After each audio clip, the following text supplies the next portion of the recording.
Soyez en meilleure santé, devenez plus intelligent, gagnez du temps, sentez-vous mieux, sentez-vous confiant, soyez plus heureux, transformez-vous. Voici les promesses du développement personnel. Et elles sonnent plutôt bien, non? Elles ressemblent à ce que nous voulons être.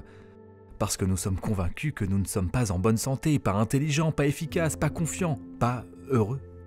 Et peut-être que nous ne le sommes pas. Peut-être avons-nous besoin d'aide, et peut-être qu'ouvrir ce livre, acheter ce séminaire ou écouter ce podcast est ce dont nous avons besoin. Mais le mouvement du développement personnel nous tient à la gorge. Il nous a convaincus que nous ne sommes pas assez bons pour que nous soyons prêts à acheter notre chemin vers le bonheur. Et le plan fonctionne. L'industrie du développement personnel était évaluée à environ 38 milliards de dollars américains en 2022 et devrait atteindre environ 80 milliards de dollars d'ici 2030. Les Américains dépensent plus de 11 milliards de dollars chaque année en livres de développement personnel, séminaires, coaching, applications et outils de développement personnel. Plus de 20 millions de livres de développement personnel sont vendus chaque année aux États-Unis. Le marché des applications de développement personnel était évalué à 1,1 milliard de dollars en 2023 et continue de croître. Environ 10% des adultes aux États-Unis ont assisté à un séminaire ou à un atelier de développement personnel. Ce sont des chiffres impressionnants et ils reposent principalement sur le fait que nous nous sentons mal dans notre peau. Il est normal de lutter contre des sentiments de dépression et d'anxiété. Il est humain de se sentir incertain de notre avenir ou de nos relations. Bien sûr, nous pourrions avoir besoin de chercher de l'aide extérieure pour nous sentir mieux. Mais bien trop souvent, l'industrie du développement personnel exploite nos insécurités et nos luttes bien réelles pour se faire de l'argent. Tout cela a du sens. Nous vivons une époque particulièrement divisée et effrayante de l'histoire. Avec Internet à portée de main, l'anxiété sans fin accompagnant le doom scrolling nous attend. Les livres de développement personnel, les ateliers et bien plus nous offrent une manière de lutter contre tout ce que nous pensons être mal avec nous-mêmes et nos vies. Ils peuvent nous apprendre l'autonomisation et la croissance personnelle en nous offrant un sentiment de contrôle sur nos vies. Nous pourrions apprendre à développer des compétences que nous n'avions pas auparavant pour réguler nos émotions, mieux gérer notre temps ou adopter une meilleure routine. L'industrie du développement personnel peut également nous apporter des bienfaits pour la santé mentale en nous apprenant des choses comme la pleine conscience pour réguler le stress. Elle peut améliorer notre santé physique en nous donnant des informations sur le régime alimentaire et la condition physique, ainsi qu'en promouvant de meilleures habitudes de sommeil. Si nous avons des objectifs à atteindre, il existe des ressources qui peuvent nous y aider. Nous cherchons peut-être un but dans notre vie ou souhaitons prendre de meilleures décisions concernant notre santé, notre travail et nos relations. Les leaders du développement personnel et les leçons qu'ils enseignent peuvent nous donner une plus grande conscience de soi. En comprenant mieux nos forces et nos faiblesses, nous pouvons devenir les personnes que nous imaginons. Nous pouvons augmenter notre estime de soi et mieux communiquer avec les autres dans notre vie. Mais pour toutes les promesses que fait l'industrie du développement personnel, il y a un piège majeur. Aucune personne n'a la même expérience et donc aucune personne n'a les mêmes problèmes à résoudre. Les solutions toutes faites que les ressources de développement personnel nous proposent ne peuvent pas être adaptées à nos besoins individuels. Les conseils professionnels peuvent différer d'une carrière à l'autre. Les astuces pour un CV dans le domaine des arts sont très différentes de celles pour décrocher un poste d'analyste financier. Alors, les gens se tournent vers le développement personnel pour résoudre les problèmes qu'ils rencontrent dans leur carrière et pour améliorer leur réseau, leur leadership et trouver de nouvelles opportunités professionnelles. Mais avec la grande variété de conseils disponibles, il est facile de se retrouver paralysé par l'incertitude sur les solutions qui pourraient nous convenir. Vous pouvez vous fixer tous les objectifs professionnels que vous souhaitez, mais si vous n'êtes pas capable de trier les conseils pour atteindre ces objectifs, jusqu'où pouvez-vous aller? Nous nous sommes tous retrouvés dans une situation où nous avons un problème et apparemment, tout le monde autour de nous a un avis à ce sujet. Nos parents nous appellent et nous envoient des messages avec leurs avis. Un ami nous fait une conférence sur ses pensées autour d'un café, puis un mentor intervient avec un ensemble complètement différent d'idées. C'est ce que c'est que de se retrouver pris dans l'industrie du développement personnel. C'est un réseau complexe de conseils, certains bons, certains non. Et il est presque impossible de faire la distinction. Tout comme nos espoirs pour nos carrières, nous nous tournons souvent vers le développement personnel pour vivre de manière plus authentique et trouver un sentiment d'accomplissement personnel dans nos vies. Nous voulons trouver ce sens et cet objectif insaisissable qui rendront nos vies complètes. Nous voulons avoir des relations plus solides et mieux communiquer avec les personnes que nous aimons. Souvent, le développement personnel peut offrir un moyen accessible et relativement peu coûteux d'essayer d'y parvenir. Mais, tout comme pour les conseils de carrière, trouver un objectif n'a pas de solution universelle.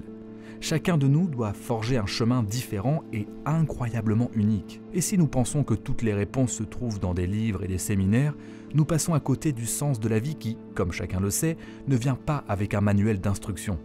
Les programmes de développement personnel prospèrent grâce à des solutions préemballées comme des routines matinales, des astuces de productivité et des régimes de fitness. Ceux-ci ne correspondent peut-être pas à nos préférences individuelles, à nos modes de vie et à nos besoins. Pourtant, nous ressentons une pression pour nous conformer, non seulement parce que le programme nous le dit, mais aussi parce que nous voyons ces gourous du développement personnel et leurs adeptes réussir à cela. Le désir de trouver l'accomplissement et un sens à sa vie n'est en aucun cas un concept nouveau. Depuis des générations, les gens essaient de trouver le succès et le bonheur. En fait, les premiers livres de développement personnel, largement lus, sont apparus dans les années 1930. Dale Carnegie a écrit « How to win friends and influence people » Comment se faire des amis et devenir influent en 1936, pour aider les individus à améliorer leurs compétences interpersonnelles et leur succès personnel.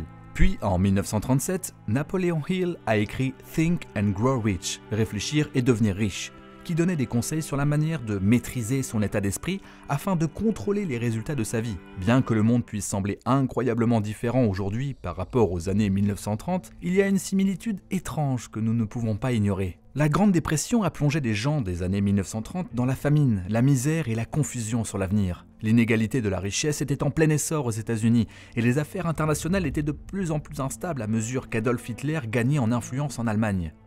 Les périodes d'incertitude créent la recette parfaite pour que les gourous du développement personnel interviennent avec des solutions. Les livres de Carnegie et Hill ont-ils apporté un certain réconfort aux personnes en difficulté? Probablement. Ont-ils résolu les problèmes de tout le monde? Pas du tout. Pendant et après la crise financière de 2008, de nombreux Américains ont eu l'impression que leur vie s'effondrait. Ils perdaient leurs emplois et leurs maisons, cherchant des solutions. Tout au long des années 2010, le domaine du développement personnel a explosé, en particulier en ligne. Les soi-disant gourous ont identifié les épreuves que traversaient les gens et ont trouvé un moyen de les cibler avec des solutions générales et des histoires inspirantes.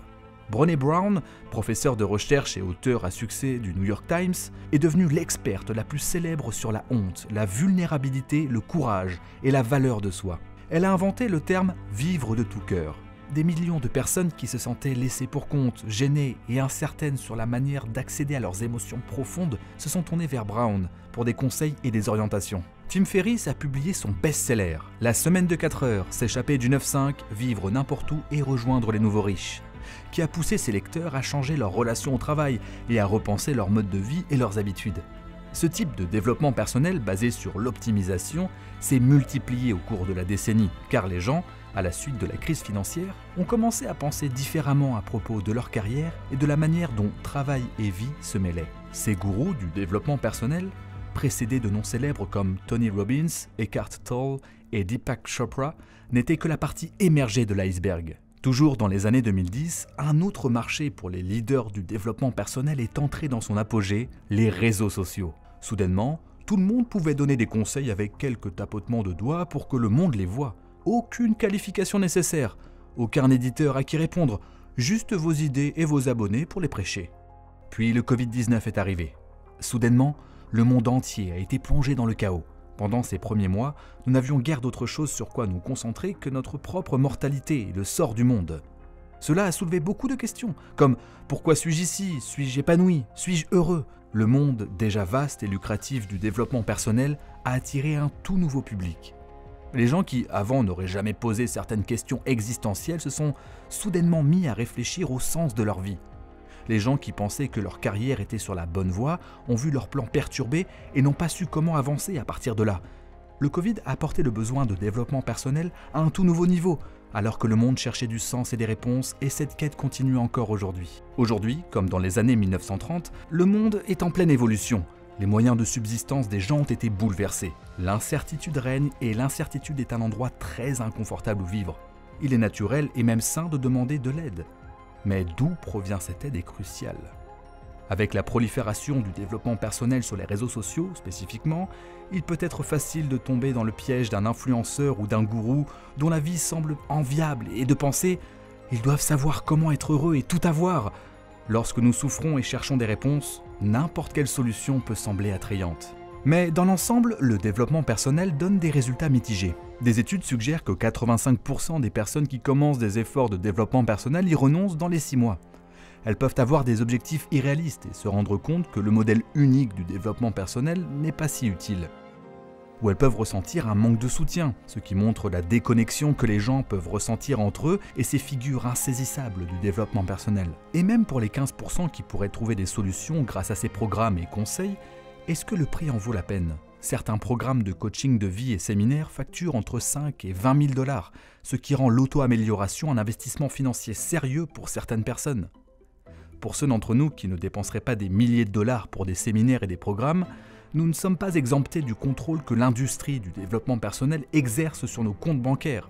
Le consommateur moyen dépense entre 200 et 500 $ par an pour des ressources de développement personnel comme des livres et des podcasts. Ils nous obtiennent en promouvant quelque chose qui peut nous échapper, le bonheur. La quête mondiale du bonheur a conduit à une augmentation de l'intérêt pour le développement personnel. Les recherches sur comment être heureux ont augmenté de 125% au cours de la dernière décennie. Et avec la pandémie de Covid-19 qui nous a tous plongés dans l'instabilité d'une manière ou d'une autre, les recherches de ressources de développement personnel ont augmenté de 200% rien qu'en 2020. Bien que certains dans l'industrie du développement personnel puissent avoir de bonnes intentions et même de bonnes idées, il y a trop de place pour le danger. Il existe une longue liste de façons pour les gens de devenir dépendants des conseils, de vider leur compte bancaire et de se convaincre que le bonheur, l'épanouissement et la richesse sont juste au coin de la rue. Plonger dans le développement personnel peut mener au perfectionnisme et à l'épuisement. Environ 67% des personnes déclarent se sentir dépassées par le nombre de stratégies d'auto-amélioration disponibles. Cela conduit à la fatigue décisionnelle et à la paralysie. L'expression « trop de cuisiniers dans la cuisine » vient à l'esprit. C'est parce que l'auto-amélioration prêche la mentalité du « toujours en train de s'améliorer ». Cela peut nous enseigner que nous ne sommes jamais assez bons. Les ressources de développement personnel aiment souligner la croissance continue et l'optimisation, ce qui fait que les gens se sentent obligés de toujours viser plus, peu importe ce qu'ils ont déjà accompli. Nous aimons tous penser qu'avoir une ligne d'arrivée peut être utile en nous donnant quelque chose à atteindre et en permettant un sentiment d'accomplissement de se construire à l'intérieur. Sauf que lorsque nous pensons que nous devons toujours nous améliorer, il n'y a pas de ligne d'arrivée. L'accent mis sur la croissance comme un processus continu peut engendrer un sentiment d'inadéquation, car la perfection est toujours juste hors de portée. Cette insistance sur l'amélioration continue conduit également à des normes irréalistes pour nous-mêmes.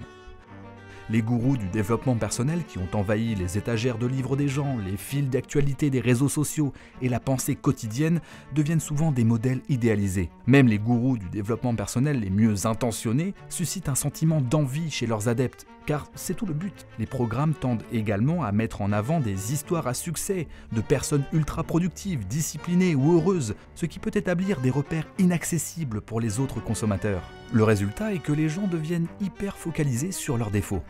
Puisque le développement personnel identifie des domaines d'amélioration par nature, ce mouvement peut amener les gens à se concentrer sur leurs lacunes. Cela devient contre-productif et les participants peuvent devenir plus insatisfaits ou malheureux qu'ils ne l'étaient au départ. De nombreux outils que les programmes de développement personnel prônent conduisent à une surestimation de la productivité et de l'efficacité. Nous sommes formés à mesurer notre valeur par notre production.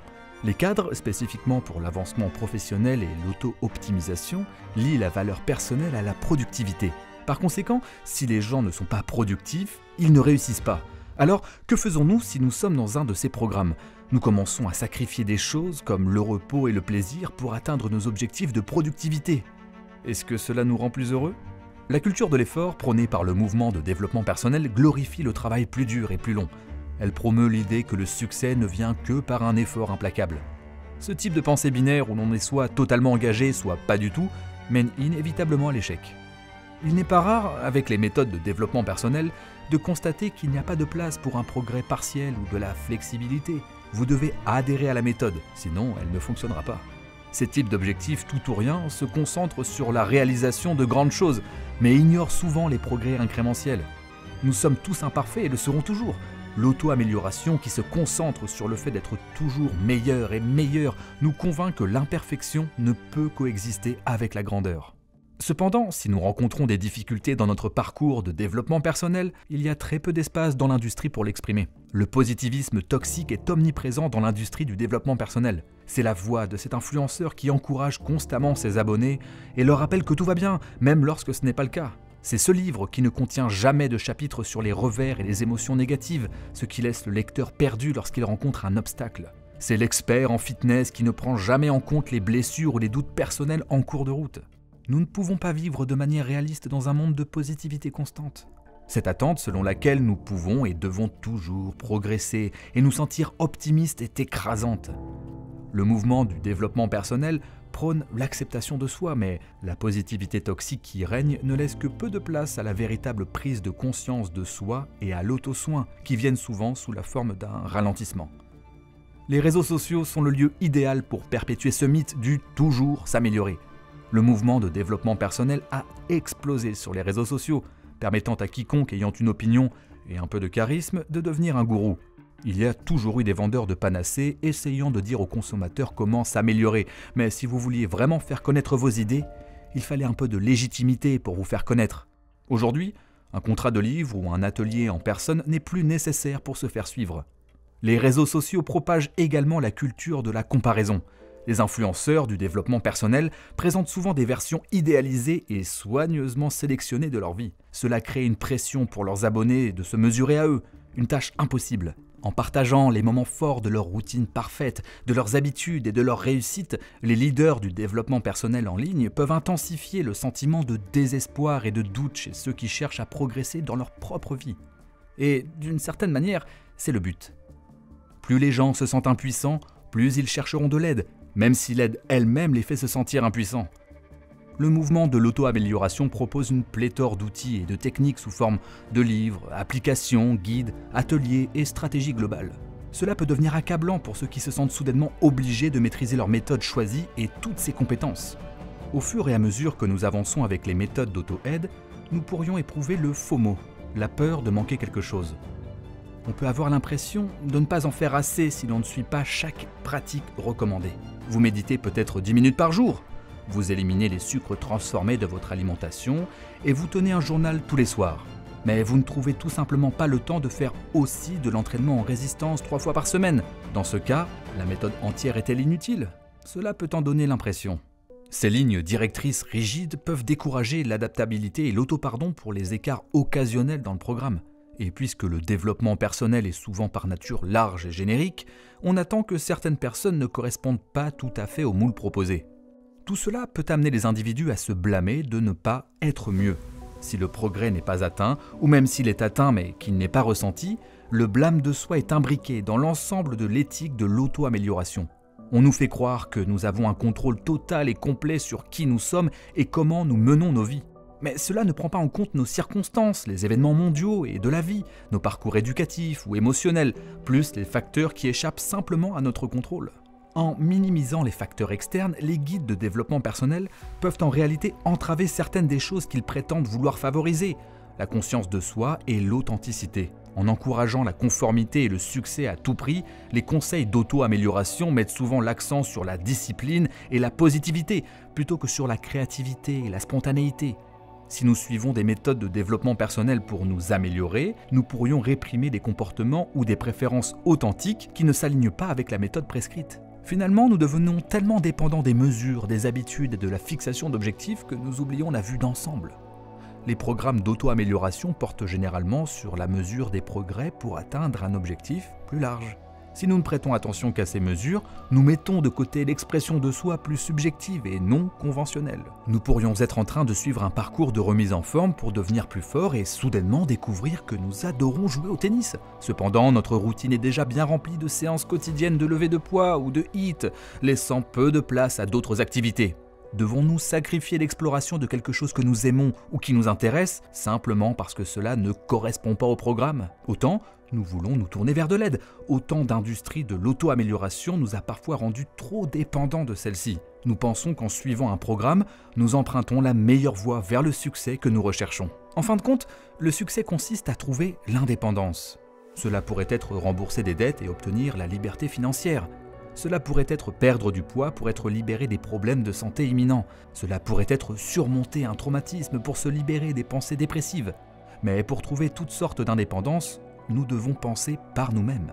L'industrie de l'auto-amélioration repose sur notre conviction que nous ne pouvons pas penser par nous-mêmes. Il existe de nombreux dangers émotionnels et individuels dans le mouvement d'auto-amélioration. Mais peut-être que le plus grand signal d'alarme est la quantité d'argent que les leaders de développement personnel et l'industrie qui les entoure gagnent sur le dos des consommateurs en quête de conseils. On estime que la valeur monétaire du mouvement d'auto-amélioration croît d'environ 8% par an. C'est à peu près le même taux de croissance que celui de l'industrie mondiale du vêtement. Avons-nous vraiment besoin de ces livres, ateliers et séminaires en ligne autant que des vêtements sur notre dos ? La marchandisation de l'auto-amélioration est rendue possible par la consommation sans fin des humains modernes. Le capitalisme prospère en créant une demande perpétuelle et les produits d'auto-amélioration soulignent l'inadéquation continue, ce qui encourage les consommateurs à continuer d'acheter des solutions plutôt que d'atteindre un état de satisfaction. Si nous pensons toujours qu'il y a quelque chose qui ne va pas chez nous ou que nous ne sommes pas encore où nous voulons être, nous continuerons d'acheter les produits qui promettent de nous y amener. Cela crée un fétichisme de la productivité capitaliste. Les cadres d'auto-amélioration associent la valeur personnelle à la productivité, s'alignant avec l'accent du capitalisme sur l'efficacité et la production. Et la quête constante de cette efficacité et production mène au surmenage, au stress et à l'épuisement qui affectent tous les domaines du capitalisme. Travailler sans relâche sur nous-mêmes peut être aussi épuisant que d'avoir un travail épuisant ou stressant à accomplir tous les jours. Tout comme nous avons du mal à définir notre valeur personnelle en dehors de nos carrières, nous pouvons également avoir du mal à définir notre valeur personnelle en dehors de nos objectifs d'auto-amélioration. Et si, au lieu de cela, nous valions quelque chose simplement pour être qui nous sommes et comment nous sommes ? Cette idée ne s'inscrirait pas trop bien dans le modèle capitaliste que l'auto-amélioration a largement adopté. Le capitalisme positionne souvent le bonheur comme quelque chose à acheter ou à atteindre par la consommation. Vous vous sentez déprimé ? Achetez des vêtements neufs. Vous vous sentez stressé ? Achetez cet élixir magique apaisant. Vous vous sentez sans espoir ? Achetez ce nouveau cours sur comment créer la vie que vous voulez en 5 étapes simples. Le problème, c'est que de nombreuses personnes rencontrent des obstacles financiers pour accéder à ce type de solution. Les ressources d'auto-amélioration comme les séminaires coûteux ou les programmes de coaching sont souvent accessibles uniquement à ceux qui ont un revenu disponible, exacerbant les inégalités. Bien qu'elles puissent être plus rentables que des séances de thérapie individuelle, le besoin constant d'acheter des ateliers, des livres et des guides peut finir par coûter cher. Ces barrières peuvent créer une aura d'exclusivité autour des méthodes de développement personnel. Bien que les gourous de l'auto-amélioration prônent l'autonomisation, sa commercialisation exclut souvent les groupes marginalisés qui pourraient le plus bénéficier de ces outils. Et à son tour, cette exclusivité rend même les méthodes les plus médiocres et non prouvées dignes d'être désirées. Avec un marketing habile sur les réseaux sociaux, nous pouvons facilement être convaincus que l'achat d'un cours de 10 semaines auprès d'un professeur de yoga et coach de vie que nous n'avons jamais rencontré va absolument résoudre tous nos problèmes. Cela ne veut pas dire qu'il n'y a pas de personnes qui ont de véritables méthodes et conseils, mais le bruit peut être tellement accablant que, comme dans la plupart des domaines dans une société capitaliste, ceux qui ont les meilleurs arguments de vente et le marketing gagnent. Il n'est pas rare de trouver des méthodes de développement personnel bien commercialisées remplies de fausses promesses et d'exploitation. Il y a une mentalité de solutions rapides qui insiste sur des solutions bien structurées et faciles à digérer. Le problème, comme mentionné, est que ces solutions finissent par être génériques et souvent inapplicables. En termes monétaires, plus les solutions proposées sont larges, plus les gens achèteront leurs possibilités. Cela peut entraîner des pratiques prédatrices de la part des gourous autoproclamés. Ils pourraient exploiter les vulnérabilités des gens avec des programmes inefficaces et coûteux et privilégier le profit sur une véritable croissance. Même les plus bien intentionnés d'entre nous peuvent ressentir l'attraction du capitalisme et de la richesse. Il n'est donc pas surprenant que certains gourous du développement personnel finissent par être extrêmement riches. Que cela soit dû à l'efficacité de leur programme ou simplement à leur capacité à bien vendre, reste souvent un sujet de débat. Tony Robbins, célèbre pour ses programmes de coaching, ses séminaires d'auto-amélioration et ses ventures commerciales, vaut environ 600 millions de dollars. Deepak Chopra, connu pour ses programmes de bien-être et ses conférences, a écrit plus de 90 livres et possède une fortune de près de 80 millions de dollars. L'argent circulant dans cette industrie attend ceux qui peuvent trouver un moyen de se commercialiser et de vendre leurs idées efficacement.